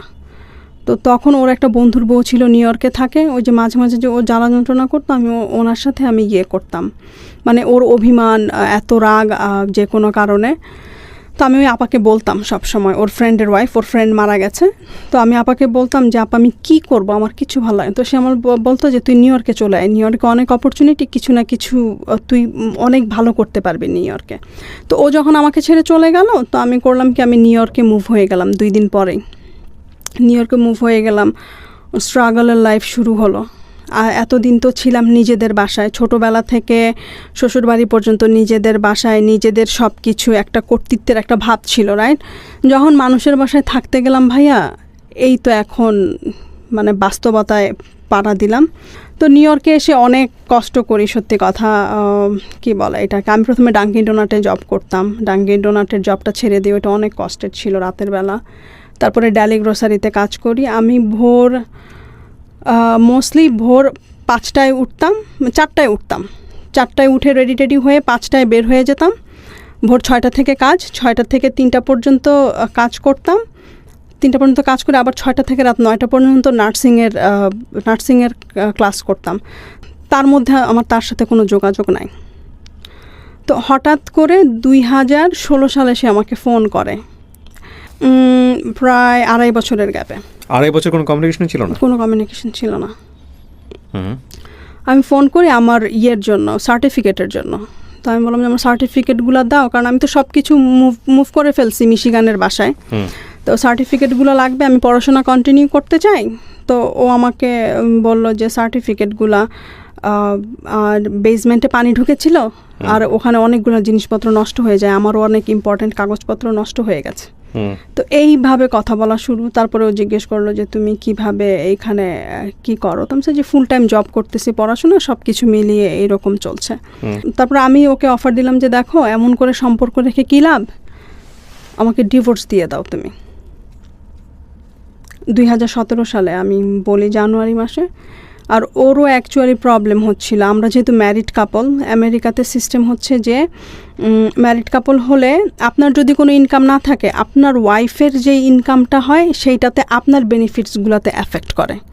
লাইক ওখানে আপনার যদি টাকা, আপনার যদি লো ইনকামের মানুষ হন, আপনি হেলথ ইন্স্যুরেন্সটা আপনার জন্য ফ্রি। তো দেখা গেছে মানে আপনার ওয়াইফের যে ইনকামটা হবে সেটা কাউন্ট করে ফেলবে আলটিমেটলি, কাউন্ট করে ফেলবি। হ্যাঁ, আর ও তো শারীরিকভাবে ও অনেক অসুস্থ, তো দেখা যেত যে ওর ট্রিটমেন্টের জন্য অনেক টাকা ওর পকেট থেকে পে করা লাগতো। আর আমেরিকাতে ট্রিটমেন্ট অনেক অনেক অনেক এক্সপেন্সিভ। হ্যাঁ, তো আমি বললাম যে এইভাবে রিলেশন রেখে কী লাভ, আমরা একটা কাজ করি, আমরা আলাদা হয়ে যাই। তো 2017 সালে আমরা আলাদা হয়ে যাই, ডিভোর্স হয়ে যায় আমাদের। মিউচুয়ালি আপনারা ডিভোর্স দিয়ে দেন? হ্যাঁ, মিউচুয়ালি ডিভোর্স দেই। আমি কোনো কিছু ক্লেম করি নাই, একদম $0 ডিভোর্স যেটা বলে, ওইটা আমি করি।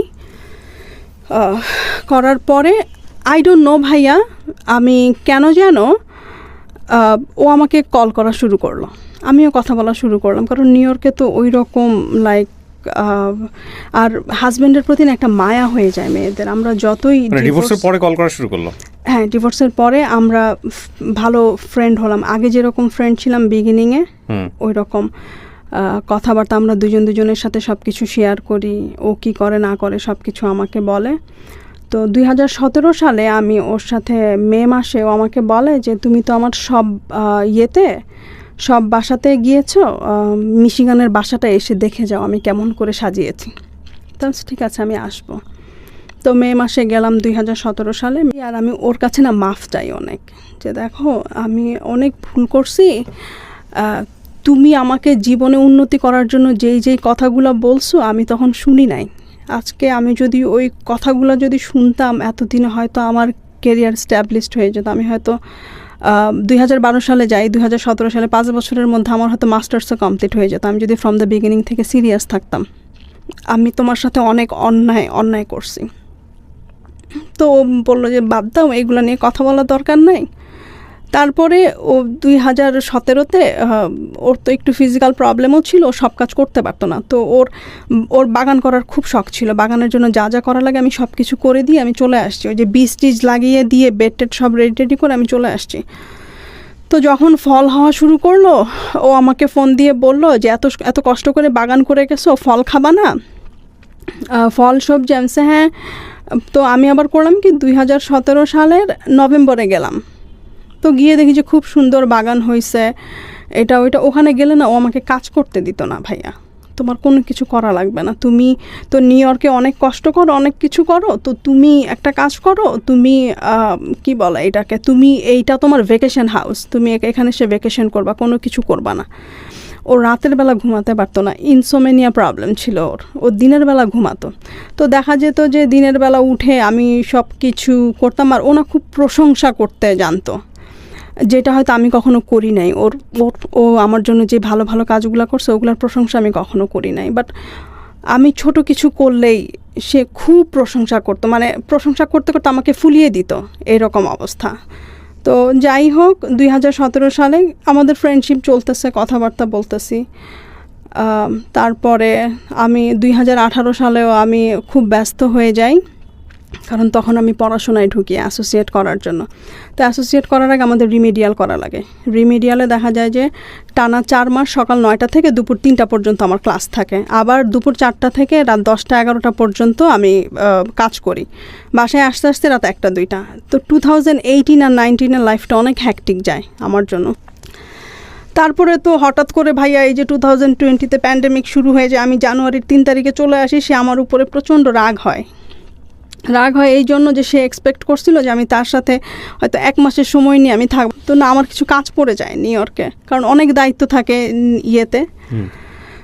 পরে আমি নিউ ইয়র্কে চলে আসি, আর আমি ওকে বলি যে দেখো আমি আবার আসবো, তুমি টেনশন করো না। তো সে আমাকে তখন বললো যে এইটাই তোমার সাথে আমার লাস্ট দেখা, তোমার সাথে আমার আর দেখা হবে না। তো আমি বললাম যে না, তোমার সাথে আমার দেখা হবে, তুমি টেনশন করো না। তারপর তো আমি জানুয়ারিতে চলে আসি, কথাবার্তা হয়, প্যান্ডেমিক শুরু হয়। তো ওনার ভিডিও কলে বেশি কথা বলতো না, হঠাৎ করে প্যান্ডেমিকের সময় খালি ভিডিও কলে বলতো যে তুমি ভিডিওতে আসো, আমি তোমাকে দেখবো।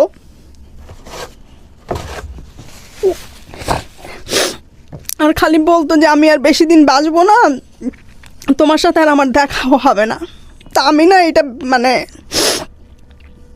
আমি ওকে, ও যখনই ফোন করতো প্যান্ডেমিকের পরে, মানে প্যান্ডেমিকের সময়, তখন বলতো যে ও আমাকে রামনি বলে ডাকতো, যে রামনি তোমার সাথে আমার আর দেখা হবে না ফিজিক্যালি।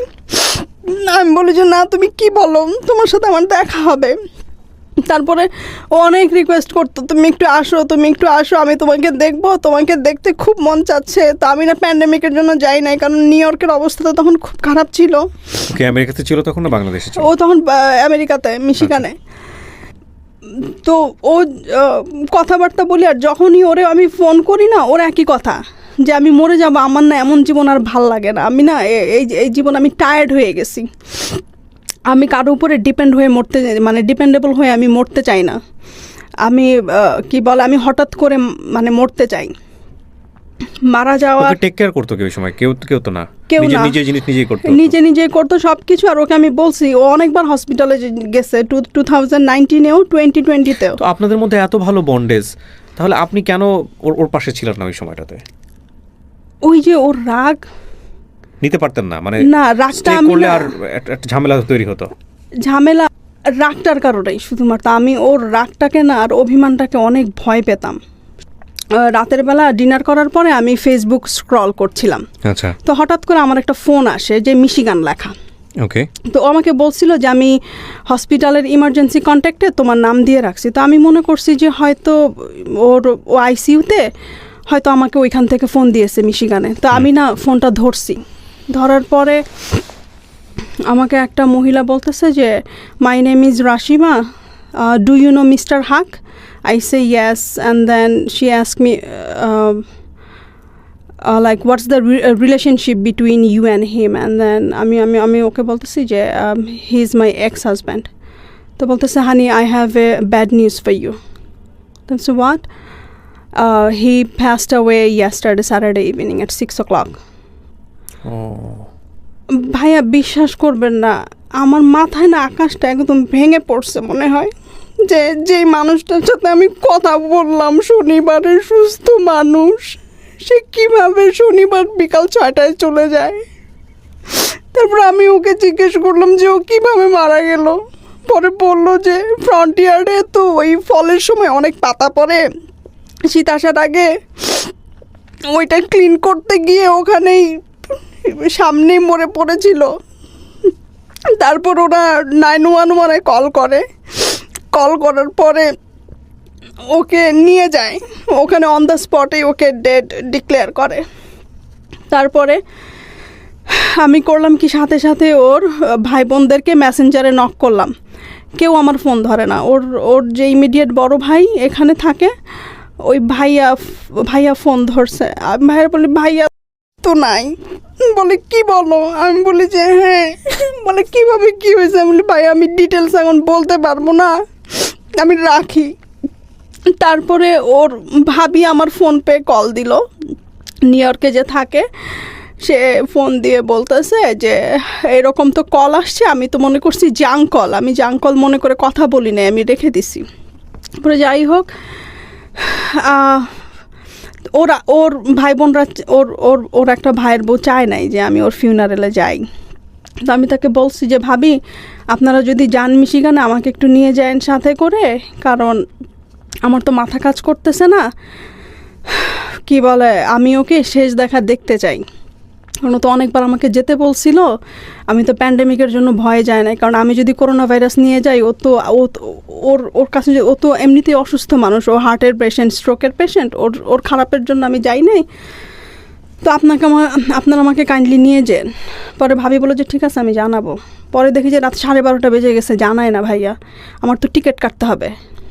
পরে আমি ওর নেইবারকে কল দিলাম, তো আমি ওরে বললাম যে আমি যদি আসি তুমি কি আমাকে নিয়ে যেতে পারবা? ওকে শেষবারের মতো দেখাতে বলে যে হ্যাঁ পারবো, সমস্যা নাই। পরে আমি করলাম কি, নভেম্বরের 9 তারিখ সোমবার ভোর 6টার ফ্লাইটে আমি চলে গেলাম। তারপরে সোমবারে আর মর্গে আমাদেরকে ওর চেহারা দেখালো না, জাস্ট ছবি দেখালো, প্যান্ডেমিকের জন্য ওরা মর্গে কাউকে ঢুকতে দেয় না। তারপরে মানডেতে আমি ওর বাসায় আসলাম, দুপুরবেলা বাসায় এসে দোতলায় উঠলাম, উঠে ওর বিছানাতে গিয়ে কিছুক্ষণ আমি 5 মিনিট ওর বিছানাটা, ওর গায়ের স্মেলটা আমি নেওয়ার চেষ্টা করছিলাম ওই বিছানা থেকে। তো হঠাৎ করে না কেন জানি ভাই আমি ওর বেড সাইড ড্রয়ারের টেবিলটা আমি খোলার পরে ওখানে লেখা রাহিমা আফরোজা, আমার ফোন নাম্বার, আমার বাসার অ্যাড্রেস নিউ ইয়র্কের। তারপরে না আমি ওই খামটা পাই, এনভেলপটা, ওখানে দেখি যে একটা লকারের চাবি আর মোটামুটি ভালো একটা অ্যামাউন্ট, যেটা দিয়ে কিনা আমি সারা জীবন যদি এটাকে প্রপার ইউটিলাইজ করি মোটামুটি ভালোভাবে আমি চলতে পারবো। তো ওই জিনিসটা আমি দেখি, ওই জিনিসটা দেখা ক্যাশ ছিল না, ওগুলো ফিক্সড ডিপোজিটের নমিনি ছিলাম আমি। ও ফিক্সড ডিপোজিটের কাগজগুলো আপনি পেলেন, এটা আপনি বিয়ের আগে মানে কখনোই জানেন নাই? আমাকে কখনো বলে নাই, এর জন্যই বারবার বলতো যে তুমি আসো মিশিগানে। আমি এখন রিয়েলাইজ করতেছি। তারপরে ফিক্সড ডিপোজিটের কাগজগুলো পাই। প্রথমে আমি একটা নমিনাল অ্যামাউন্ট মনে করছিলাম, আমি তো আমার মাথা ঠিক ছিল না, আমার 2টা ভাসুর গেছিলো মিশিগানে, ওনারাই নিউ ইয়র্ক থেকে সব কিছু অ্যারেঞ্জ করছে ওকে দাফন করার জন্য। আর ওখানে তো দাফন করতে গেলে একটা হিউজ অ্যামাউন্ট লাগে ভাইয়া, $9,000 মতো লাগে। তো ওর ভাইরাই এটা করে। আমি বলছিলাম যে আমি কন্ট্রিবিউট করতে চাই। ভাইয়ারা বলে যে না, আমাদের নিয়ত ছিল যে ওর কিছু হয়ে গেলে আমি পে করব, এটা আমি পে করব, তোমার কোনো কিছু করার দরকার নেই। পরে আমি তো একটা নমিনাল অ্যামাউন্ট প্রথমে মনে করছিলাম সোমবারে বিকালবেলা। তো ওকে মঙ্গলবারে দুপুরবেলা আমরা দাফন করে আসলাম বিকালবেলা বাসায়। আসার পরে মঙ্গলবারে তো আমরা সবাই টায়ার্ড মেন্টালি ফিজিক্যালি। আর ওই বাসায় যাওয়ার পরে ভাই আমি পানি আর জুস ছাড়া আমি আমার গলা দিয়ে আমি কোনো সলিড ফুড নামাতে পারি নাই। মানে মনে হয়েছে যে এখানে যা কিছুই আমি খেয়েছি এই বাসায় আমি ওর সাথে খেয়েছি, আমি তো একা কখনো কোনো কিছু খাই নাই। তো আমি 4 দিন ছিলাম ও মারা যাওয়ার পরে ওখানে। তো মঙ্গলবার ওকে যখন দাফন করতে যাই, ওকে যখন দেখি ফিউনারেল হোমে, তখন আমি বলি যে আমি তো তোমাকে দেখতে আসছি, এবার তুমি চোখ দুইটা খুলো, তুমি একটু দেখো।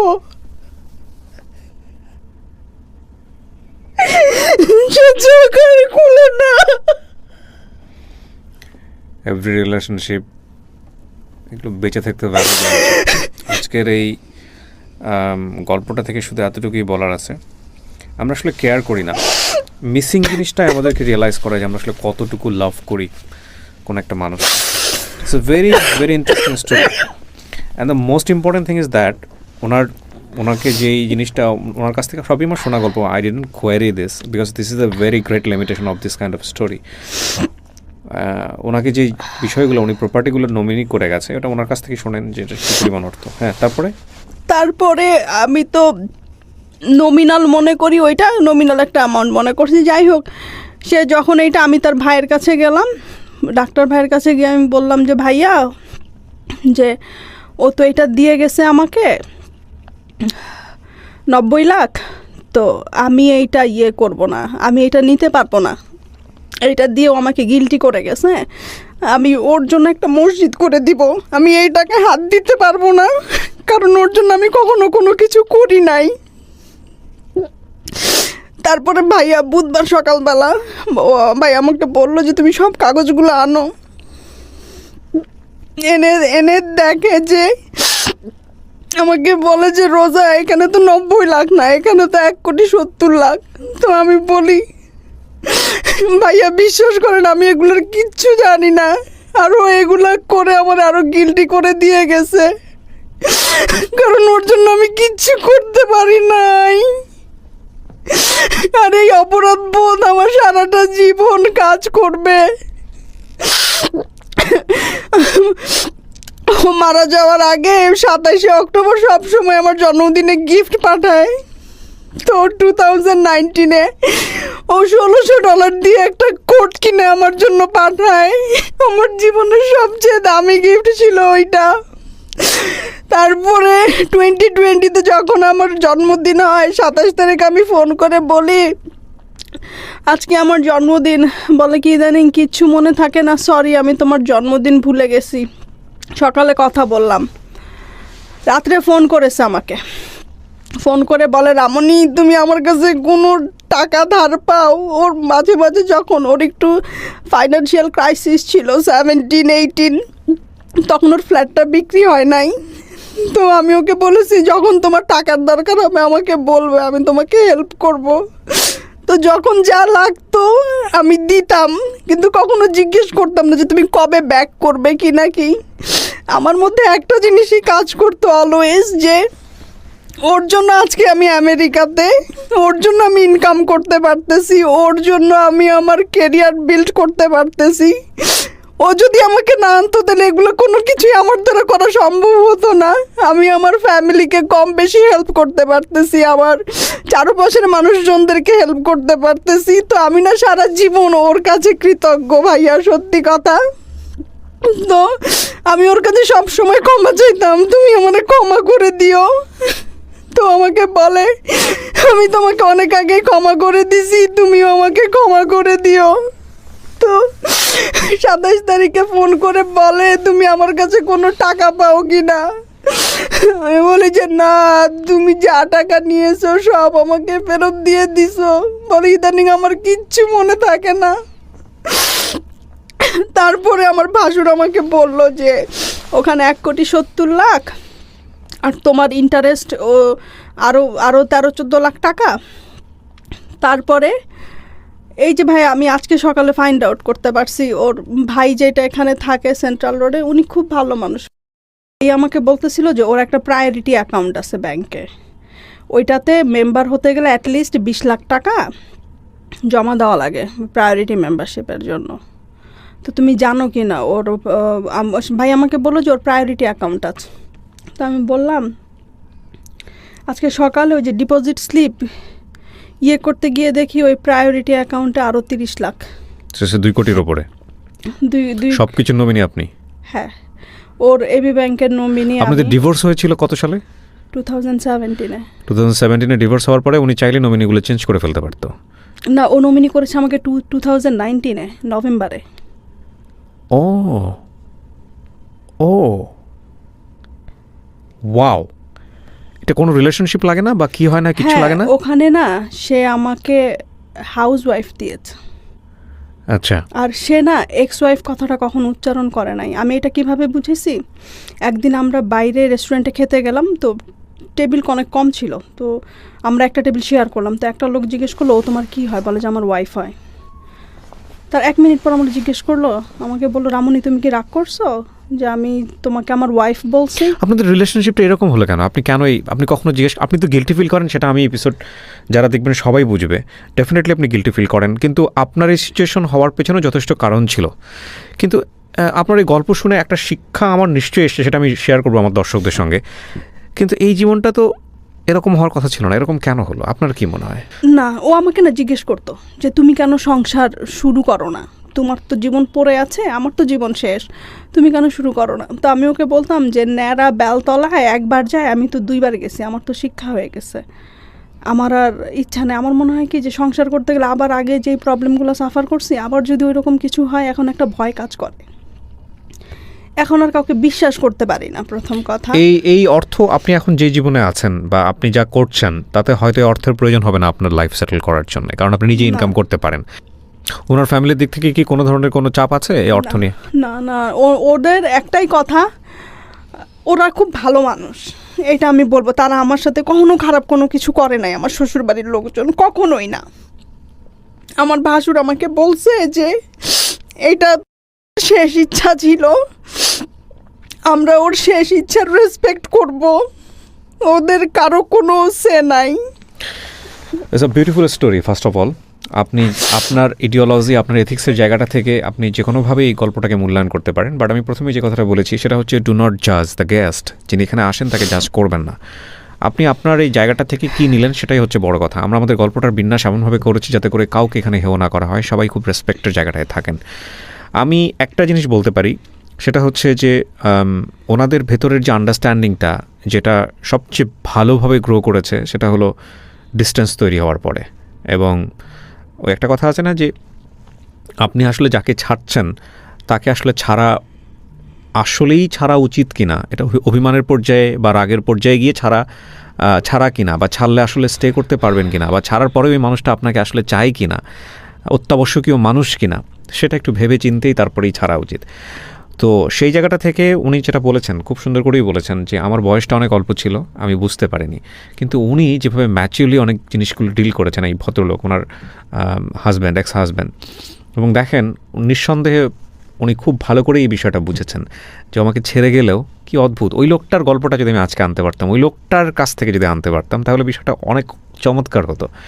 কারণ এত কিছু ছাড়ার পরেও ডিভোর্স হয়ে গেল, সমস্ত কিছু হয়ে গেল, উনি কিন্তু চাইলেই মানে এই প্রপার্টিটা অন্য কাউকে দিয়ে যেতে পারতেন। হ্যাঁ, ডিভোর্স হয়েছে মানেটা কি, তিক্ত সম্পর্ক আমরা যেটা জানি আমাদের সামাজিকতার জায়গাটা থেকে, কিন্তু তারপরেও সবচাইতে কাছের মানুষের কাছেই সমস্ত প্রপার্টি, ওনার জীবনদশায় যা আছেন সমস্ত কিছু দিয়ে গেছেন।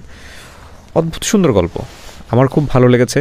আপনি এত মানে ঘা তো খুব দগ্ধ ঘা, মানে কয়েকদিন আগের ঘটনা যেটা বুঝতে পারছি। এই অবস্থায় আপনি হচ্ছে আমাদের শ্রদ্ধেয় গুরুজন, আমি বলি আমাদের বাদল সৈয়দ স্যার, তার সঙ্গে আপনার পরিচয় হয় ফেসবুকে, এবং উনি আমাকে রেফার করেন আপনার ব্যাপারে, এবং আপনি আসছেন আজকের এই গল্পটা বলার জন্য। আমি শুধু একটা প্রশ্ন করেই আজকের এই অনুষ্ঠানটা শেষ করতে চাই, আপনি গল্পটা কেন বললেন এই গল্পটা? কারণ আপনার এই উত্তরের মধ্যেই অনেক বড় মেসেজ থাকবে আমি বিশ্বাস করি। যেই যার উপরে রাগ হন, দুইজন মানে রাগের কি বলে এটাকে, সময়টা না খুব বেশি দীর্ঘ করবেন না। রাগ হওয়ার সাথে সাথেই জিনিসটা মিউচুয়াল আন্ডারস্ট্যান্ডিংয়ের ভিতরে সমাধান করার চেষ্টা করবেন। কারণ রাগ ও অভিমান না মনের মধ্যে পুষতে পুষতে একসময় এমন বড় হয়ে যায়, তখন এটা ডিভোর্সের আকারে চলে যায়। তো আমি বিশেষ করে মেয়েদেরকে বলবো যে কারো হাজব্যান্ড যদি ইন্ট্রোভার্ট টাইপের হয় তাদের সাথে যাতে বেশি বেশি কথা বলে, তাদের সাথে যাতে ফ্রেন্ডলি হয়, হাজব্যান্ডদের সাথে যাতে ওপেন বুক হয়, স্পেশালি যারা ইন্ট্রোভার্ট টাইপের মানুষ, যারা কোনো কিছু কারোর সাথে শেয়ার করে না। আপনার এই গল্প শুনে অনেক মানুষই আপনাকে, যেহেতু এটা সোশ্যাল মিডিয়াতে যাবে, অনেক মানুষই আপনাকে তীক্ষ্ণ মন্তব্য করবে, বাঁকা মন্তব্য করবে, এবং খুব কমন একটা মন্তব্য আসতে পারে যে টাকাটা যদি আপনি না পেতেন বা যদি আপনার এই ব্যাংক অ্যাকাউন্টের এই নমিনিগুলো আপনি যদি না হতেন, তাহলে কি কৃতজ্ঞতা বোধ বা ভালো লাগাটা বা ভালোবাসাটা বা আজকের অনুষ্ঠানে আপনি আসতেন কিনা? আসতাম। ওর কথাগুলা বলতে, যে ডিভোর্সের পরেও না ভালো সম্পর্ক মেনটেন করা যায় এক্স হাজব্যান্ডের সাথে, ফ্রেন্ডের মতো। প্রিয় দর্শক এবং শ্রোতা, লাইফের আরেকটা এপিসোড আমরা শেষ করলাম। This programme is produced by studio of Creativerse and planning and hosting by আমি আরজি কিবরিয়া। প্রতিটা গল্পই আমাদেরকে কিছু না কিছু শেখাবে। সম্পর্ক বিষয়টা চর্চার মতো। আমি এটা বলছি মানে যেটা আমার জীবনে সত্য বা আপনি দেখছেন মানে যে আপনার জীবনে সত্য, বিষয়টা এরকম নয়। কারণ এর চেয়েও বড় ভুল, এর চাইতেও বড় রকমের প্রবলেম এটা আমাদের ব্যক্তি জীবনে থাকতে পারে, সেটা হয়তো অন্য রকমই। এই ভদ্র মহিলাটি আজকে এখানে এসে অকপটে নিজের কথাগুলো স্বীকার করেছেন বলেই আজকে হয়তো বা তাকে অনেকেই জাজমেন্টে নেবেন, যেটা আমি প্রথম থেকেই বলছিলাম যে ডু নট জাজ হার, বরং নিজেকে জাজ করাটা খুব জরুরি। ওনার এই জায়গাটা থেকে আমরা যদি শিখতে পারি, আমরা যাদের সাথে যেই সম্পর্কে আছি, প্রত্যেকে যে সম্পর্কে আছি, সেই জায়গাটার যদি আমরা একটু রেসপেক্ট বাড়াতে পারি,